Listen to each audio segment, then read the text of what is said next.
So in this question, you're asked to prove that cot x cot 2x minus cot 2x cot 3x minus cot 3x cot x is equal to 1. So this is a question involving cot trigonometric ratio.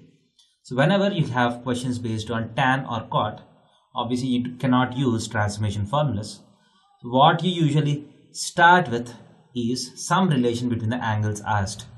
As you can see here, you have x, 2x and 3x. These are the angles that are present in the result. So is there any relation between these three angles? So we know that 3x is equal to x plus 2x, right? So I'll apply cot on both sides. So cot 3x is equal to cot of x plus 2x. So that is equal to, what is cot a plus b? Cot x cot 2x minus 1 divided by cot x plus cot 2x, right?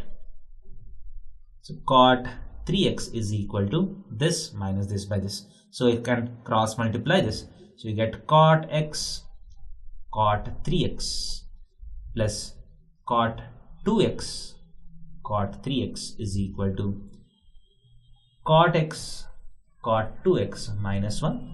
So if you send this 1 onto this side and these two terms onto that side, so you get the required result, which is, so if you send 1 onto this side, you get cot x cot 2x minus of these two, so minus cot 2x cot 3x minus cot x cot 3x is equal to 1, which is the required result.